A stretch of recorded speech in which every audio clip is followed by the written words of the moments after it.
박선영의 시네타운.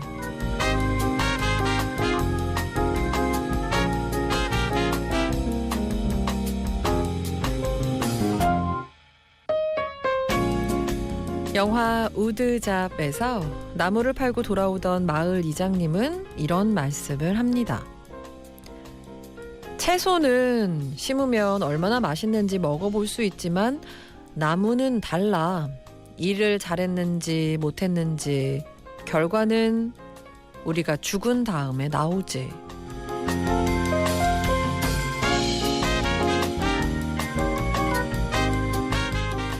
슬로우 라이프 이런 게 아닐까 생각했어요. 산책하듯이 느긋하게 사는 게 그게 슬로우 라이프가 아니라 치열하게 땀 흘리지만 노력에 대한 성과를 당장 눈앞에서 보려고 서두르지 않는 것.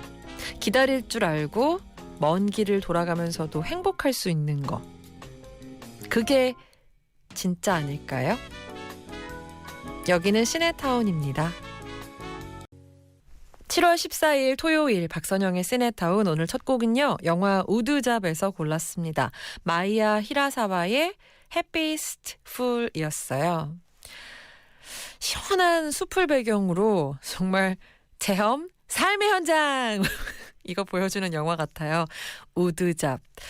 여행자가 아닌 생활인으로 살아가는 숲은 글쎄요. 결코 낭만적인 곳이 아니더라고요. 거칠고 위험하지만 식구들 먹여 살릴 밥이 나오는 곳. 그게 이들에게는 숲인 거잖아요. 일을 하러 가면서 나무꾼들은 노래를 불러요. 나무 하나 자르면 배부르게 먹고 소처럼 누워 코 골며 잔다. 오늘도 늙는다. 오늘도 늙는다. 결국 어딜 가든지 그곳이 터전이 되면 결국은 먹고 사는 일이 문제인 거다. 이런 생각도 들고요. 한 가지 다른 건 삶의 시간표가 다르다는 거. 증조 할아버지가 심어놓은 나무로 내가 먹고 살고 나는 또 다음 세대를 위해서 나무를 심고 정성껏 키우는 거. 그 시간표는 좀 다르더라고요. 그게 바로 또 숲이 가르쳐준 삶의 속도겠죠. 일주일 동안 정신없이 달려오셨을 테니까 정말 내 코 앞에만 바라보고 열심히 오셨을 테니까 잠깐 속도 늦춰도 좋은 그런 오늘이잖아요. 오늘도 즐거운 영화 이야기, 영화 음악 함께 나누고 싶습니다. 1시간 동안 어디 가지 마시고요. 잠깐만 광고 듣고 올게요. 박선영의 시네타운 함께하고 계십니다. 1909님 경주에서 한복을 배우고 있어요. 창원 아저씨 라디오를 즐겨 듣는데요. 끝나고 시네타운까지 이어 듣고 있거든요. 참 좋네요. 선영 DJ 우리 자주 만나요 하고 유추해보건데 그동안 11시쯤 되면 어디 가시거나 잠깐만 라디오에서 좀 멀어지셨던 것 같은데 우리 새로 또 만난 것 같네요. 그쵸? 1909님 어떤 한복? 개량 한복? 경주면은 대여점 하시는 걸 수도 있겠다. 아닌가? 반갑습니다. 앞으로 어떻게 지내고 계시는지 계속해서 사연 보내주세요. 궁금합니다. 영화 슈렉에서 한 곡 띄울게요. 스매시 마우스의 I'm a Believer. 띠의 중심을 따라 이동하면 출발 지점과 정반대에 도착할 수도 있고 두 바퀴를 돌면 처음 위치로 되돌아오는 신기한 연결고리. 그 묘한 연결고리로 매주 한 편씩 다른 영화를 이어갑니다. 무비우스의 띠.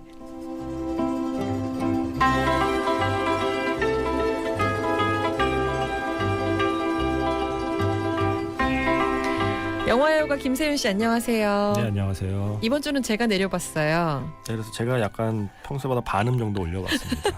전혀 티는 안 났겠지만 무비우스의 띠. 이어갑니다. 오늘도 역시 네. 우리 영애 씨 팬들을 모셨어요. 네.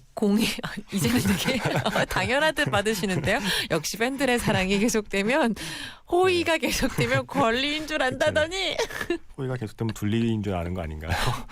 아닌가? 너무해요. 네. 죄송합니다. 0206님이 토요일 다시 듣기를 정말 한참 기다리고 있어요. 2번, 3번 듣는 무비우스의 띠 하고 보내주셨어요. 네. 저희가 이게 토요일 방송이라서 네. 시스템상 업로드는 네.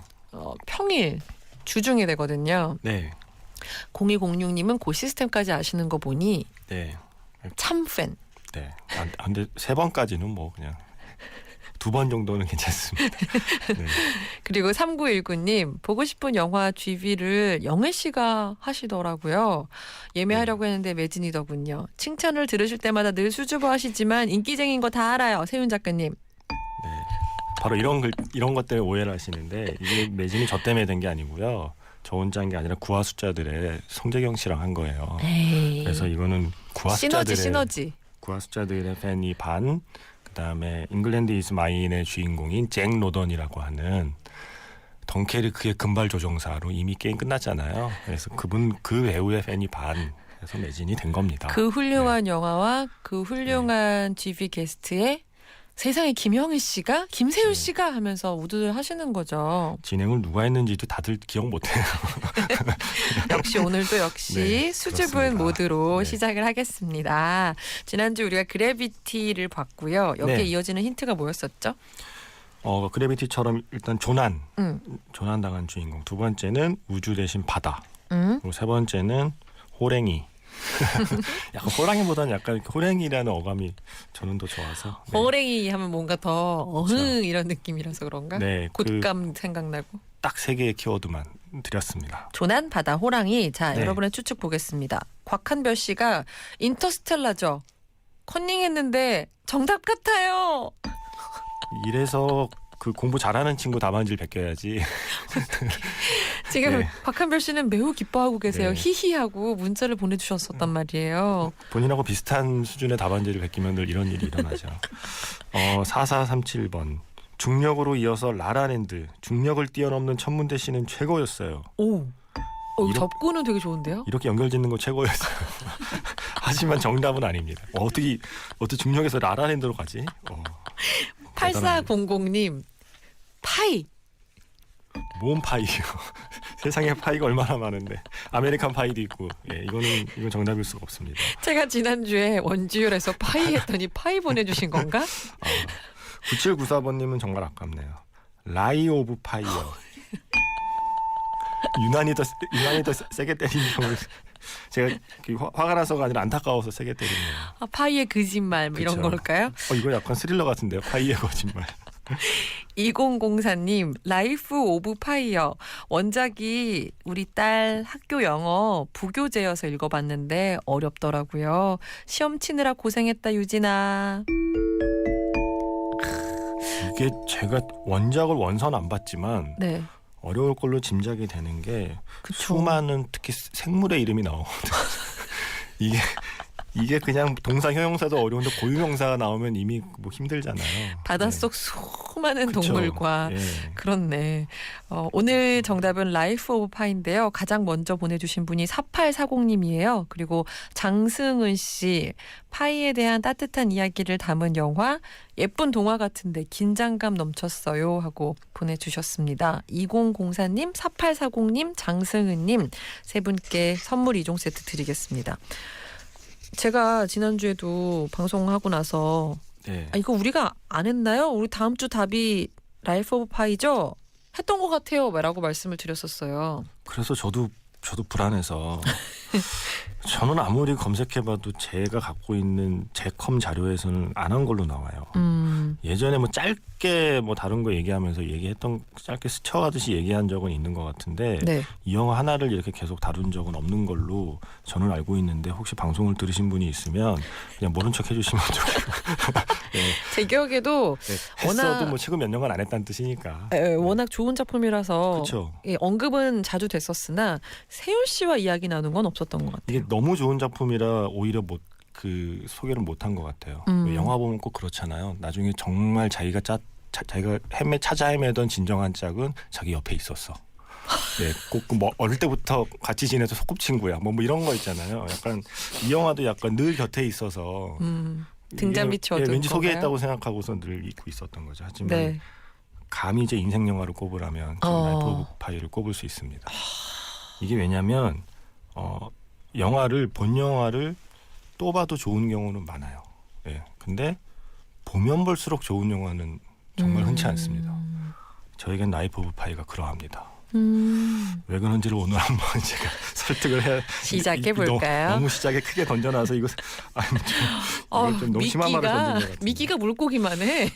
큰일 났네요 이거. 어쨌든 이 원작 소설은 아까 그 딸 영어 부교재라고 하셨는데 네. 딸이 몇 학년인지 모르겠지만 이게 아마 내용 자체가 이렇게 물론 겉으로 들어있는 내용은 아주 쉬워 보이지만 사실 파면 파고들수록 그쵸. 인생에 대한 이야기이기 때문에 네. 쉽지만은 않았을 거고요. 수많은 비유와 네, 저는 이게 영화 보고 나서 책을 봤거든요. 그래서 책도 좋지만 제가 이안 감독의 영화가 아니었다면, 그러니까 이 영화가 아니었다면 책을 그렇게까지 오래 기억할까 생각이 들 정도로 영화가 너무 좋았고요. 네. 원작 소설은 얀 마텔의 파이 이야기를 이제 영화는 라이프 오브 파이로 바꿨습니다. 네. 계속 파이가 나오는데 파이가 3.141592 어쩌고 하는 바로 이거고요. 네. 왜 이름이 파이가 됐는지는 영화를 보시면 압니다. 네. 1차 영업 들어갔고요. 이제 이 그 파이라는 이름을 가진 이 주인공 소년의 가족은 인도에서 동물원을 하고 있어요. 근데 이 동물원을 접고 캐나다로 온 가족이 이사를 가는데 네. 가족만 가는 게 아니라 동물을 다 데리고 갑니다.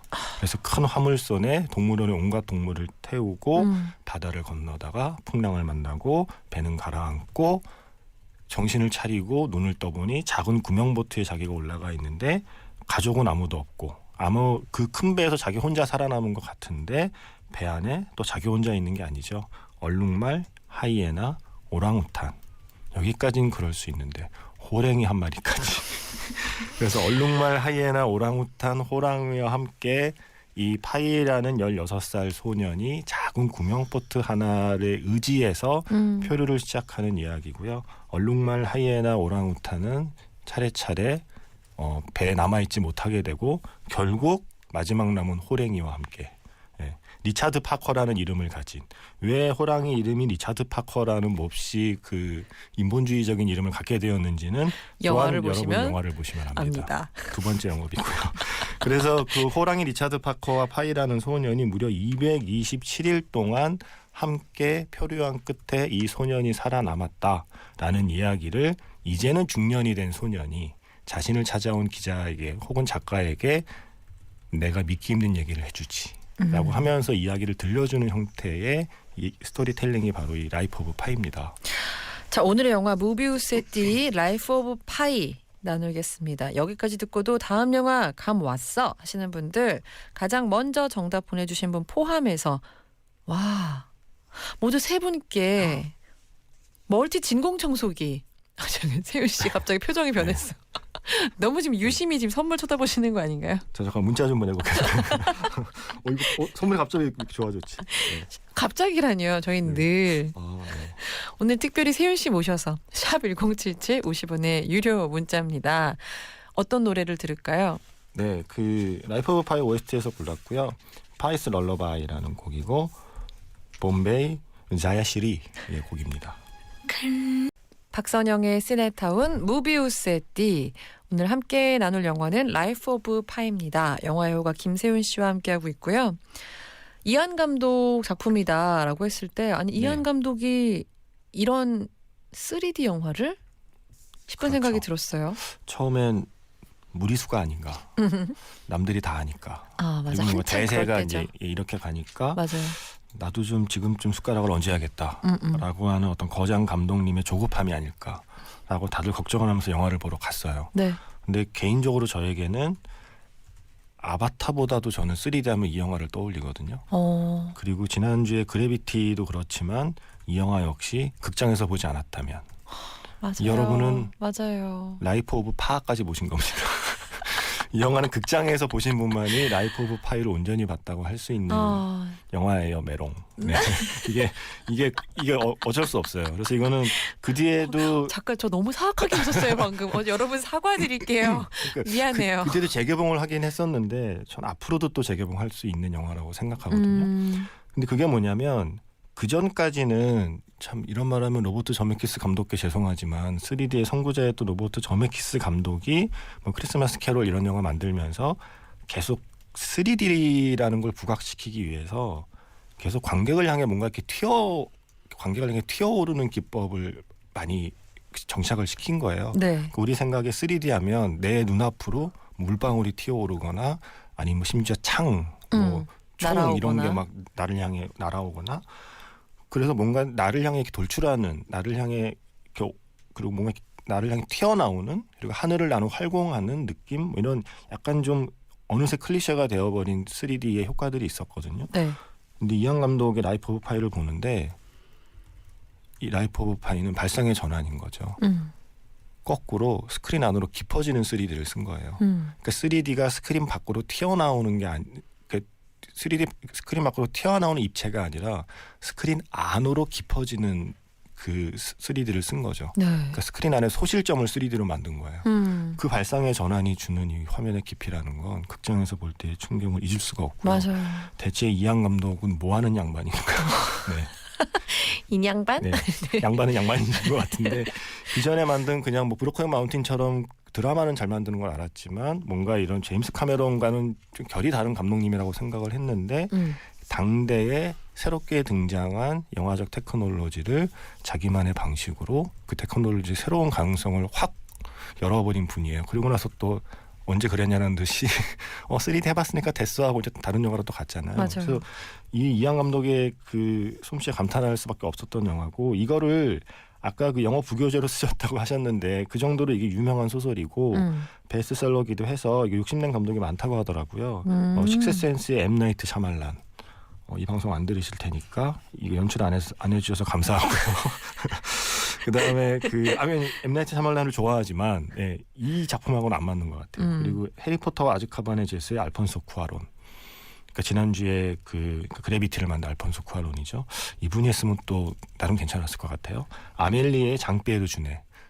좀 더 귀여운 그리고 뭔가 좀 더 호랭이 친화적인 영화가 나왔을 것 같다는 생각은 들지만 그럼에도 불구하고 굳이 다른 감독이 만든 영화의 버전이 궁금하지 않을 만큼 저는 라이프 오브 파이를 만든 이안 감독의 솜씨가 너무 마음에 들고요. 그게 네. 단지 3D 효과만을 만들어서가 아니라 라이프 오브 파이의 그 화면의 깊이감도 만들어줬지만 이야기의 깊이도 소설을 봤잖아요. 소설보다 영화의 이야기가 더 깊어 보여요. 사실 소설을 옮겼기 때문에 영화가 더 이야기가 깊다고 말하는 거는 머페일 수 있지만 적어도 제가 책의 독자이기도 하고 영화의 관객이기도 했는데 관객으로 본 라이프 오브 파이가 저에게는 이야기가 더 깊어 보였거든요. 그게 저는 이안 감독의 솜씨라고 생각을 합니다. 네. 그러니까 이게 좋은 영화는요. 그냥 봐도 재밌어야 돼요. 네, 그냥 봐도 재밌는 게 좋은 영화고 이거는 아까 말씀드렸듯이 리차드 파커라는 호랑이랑 227일 동안 바다를 표류하고 한 소년이 살아남은 이야기 자체가 그냥 재밌어요. 그리고 거기에 뭐 미어캣 섬에 가죠. 고래가 눈부신 비주얼을 뽐내며 뛰어오르죠. 그거 자체도 충분히 재밌는데 네. 이 영화에 메타포에 이입을 하는 순간 그러니까 이 영화가 갖고 있는 은유에 자기의 은유를 하나 더하는 순간 얘기가 한없이 커지는 거죠. 네루다 시인이 말했던 것처럼 A로 B를 이야기하는 거잖아요. 자, 이 영화의 A는 무엇일까? 그게 바로 호랑이라는 거죠. 네. 그러니까 이 영화가 나온 뒤에 이 영화의 호랑이의 존재가 무엇인가에 대한 말을 한마디씩 하고 싶어서 참지 못하는 평론가와 작가들과 인문학자들이 저마다 이 라이프 오브 파이 호랑이 얘기를 써놓은 게 인터넷에 엄청 많아요. 거기 보면 정말 새로운 해석도 많고 네, 맞아요. 아주 깊이 있는 해석도 많고요. 근데 저도 이거 가끔 뭐 그럴 만한 사람은 아니지만 가끔 무슨 강연이나 강의를 초대받아서 가면 네. 꼭 이 라이프 파이 얘기를 하거든요. 그러면서 호랑이라는 게 그러니까 당신의 호랑이는 무엇인가에 대한 질문을 던지면 이 이야기는 파이라는 소년의 표류기가 아니라 내 이야기가 되어버린다는 말씀을 꼭 드리거든요. 저 역시 그 질문을 던지면서 이 영화가 점점 더 좋아진다는 뜻이고 그게 네. 뭐냐면 영화를 생각해보면 파이는 방법이 없어요. 호랑이랑 계속 같이 공존하는 수밖에는 방법이 없어요. 그 작은 구명보트 망망대해 위에서 그게 무슨 커다란 배도 아니고 네. 그냥 정말 작은 구명보트에 손만 뻗으면 닿을 거리에 나를 잡아먹을 수도 있는 호랑이가 있는 거잖아요. 하지만 그 호랑이를 피해서 도망갈 데가 없어요. 그럼 별 수 없이 어떻게든 그 호랑이랑 같이 살아남아야 되는 게 이 파이라는 소년의 운명이거든요. 그래서 이제 이 영화를 본 많은 인문학자들이 던지는 질문이 당신 인생의 호랑이가 무엇인지를 물어보면 라이프 오브 파이는 오프닝부터 클로징까지 완전히 다른 영화가 되어버린다는 얘기를 하는 거죠. 네. 그걸 이제 제가 그 라인 맞추는 거 좋아하니까 네. 딜레마 아니면 트라우마. 당신 인생의 딜레마 혹은 당신 인생의 트라우마 중에 그 무엇을 가장 크고 좀 무거운 것을 호랑이에 대입을 하면 누군가에게는 그게 가령 가족이 될 수도 있겠고요. 네. 그러니까 벗어나고 싶지만 벗어날 수는 없는 어떻게든 끝까지 안고 가야 하는 어떤 그런 존재 그리고 나를 죽일 수도 있지만 그러니까 나를 망칠 수도 있지만 어떤 의미에서는 나를 더 성장하게 만들기도 한 존재 굉장히 복잡한 존재인 거잖아요. 네. 누구는 가족 뭐 누구는 일 누구는 꿈 뭐 누구는 친구 아니면 누군가에는 또 그 무엇 그러니까 과연 내 인생에 마지막까지 남아있는 호랑이 같은 존재가 뭘까를 생각하면 이 영화는 60억이 보면 60억 개의 이야기로 영화가 새롭게 펼쳐지는 거죠. 그쵸. 그게 제가 이 영화를 2번 봐도 좋고 3번 봐도 좋았지만 보면 볼수록 좋아진다는 말씀을 드린 건 제가 이 영화를 볼 때마다 나이를 한 살을 더 먹든 사람을 한 명을 더 만나든 제가 뭐 밥을 한 끼를 더 먹든 뭔가 하나 그 제 인생에 새로운 경험 한두 개씩은 더 쌓인 다음에 영화를 보는 거잖아요. 호랑이에 대입할 수 있는 존재가 바뀌기도 하고요. 그러니까 제 인생에 어떤 다른 딜레마나 다른 트라우마를 또 넣어보면 이야기의 전체 구조가 아니라 장면이 또 달라 보이는 순간들이 그쵸. 와요. 그래서 이 영화는 되게 신기한 영화예요. 그러게요. 네, 그러니까 마치 근데 이 영화의 메이킹을 보면 약간 좀 동심 파괴였는데 호랑이를 막 무릎에 나중에는 무릎에 파이가 올려놓고 감동적인 장면이 있는데 메이킹을 보면 파란 인형 한 마리 이렇게 무릎에 올려놓고 나중에 CG로 이제 멋있게 합성한 거였더라고요. 잠깐 그거 많은 괜히 봤어 분들이 메이킹. 지금 호랭이가 진짜 호랭이가 아니었어? 지금 깨닫는 분들 계실 거예요. 이 방송을 듣는 분들이 그렇게까지 순진한 분들은 아닐 거라고 생각이 듭니다. 아무리 우리가 배우를 위해 보험을 든다고 해도 살아있는 호랑이를 무릎에 올려놓고 연기하는 거를 생짜로 시킬 수는 없잖아요. 나 바보 쫀지 같아요. 여러분을 무시하는 게 아니라 깜짝 이야기 이렇게 드리고 싶었던 건데. 그래서 약간 그 바보 메이킹까지 천치네, 내가. 보고 나니까 마치 파란 인형을 올려놓고 연기한 다음에 거기에 CG를 입히듯이 네. 그냥 자기 무릎에 어떤 호랑이라는 존재가 아닌 다른 그 무엇을 올려놓고 영화가 그냥 그걸 호랑이를 합성했다고 생각하시면 영화를 보는 마음이 볼 때마다 달라져요. 그쵸. 그리고 저는 이 마지막까지 비밀은 비밀인 채로 수수께끼는 수수께끼인 채로 이야기를 마무리 짓는 게 너무 좋았고 어쩌면 그래서 이름이 파이가 아닐까. 영원히 정답은 없이 근사감만이 존재하는 뭐 이런 걸로 풀이가 와 어떻게 또 이렇게 또 이런 거 말하면 또 좋아들 하세요 강의에서. 자 오늘 무비우스의 띠 라이프 오브 파이입니다. 노래 뭐 들을까요? 네, 그냥 뭐 1차원적인 성공입니다. 서바이버의 아이 오브 타이거. 박선영의 시네타운 무비우스의 띠 오늘의 영화는 라이프 오브 파이입니다. 네, 감사해요. 1차원적인 선곡. 네, 좋죠. 네. 이런 게 오랜만에 들으면 좋아요. 라이프 오브 파이는 사실 호랑이 말고도 할 수 있는 얘기가 더 있는데 뭐 워낙 좋은 영화니까 언젠가 그 스토리텔링에 대한 이야기란 무엇인가에 대한 화두는 언젠가 다음번에 꺼내도록 하고요. 네. 영화에서 저는 제일 좋은 게 책도 그렇고 리차드 파커와의 그 마지막 순간에 대한 묘사. 네.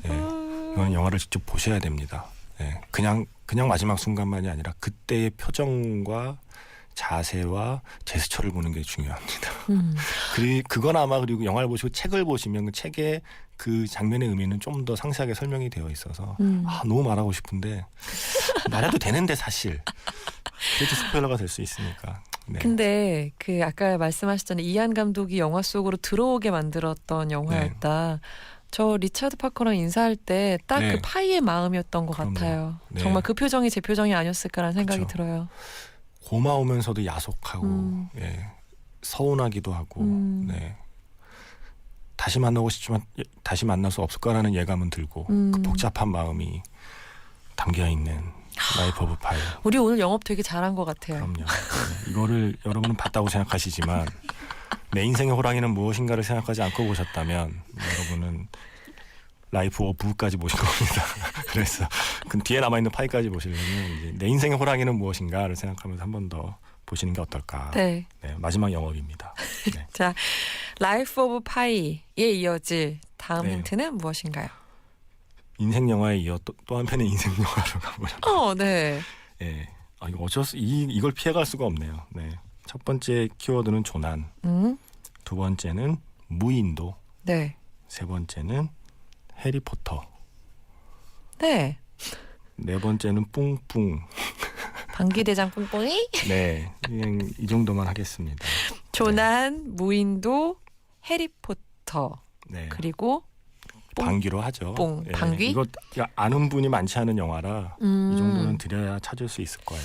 우리 세훈 씨와도 인연이 깊은 영화 같은데. 그럼요. 네. 알겠습니다. 조난, 무인도, 해리포터 그리고 방귀 뿡뿡.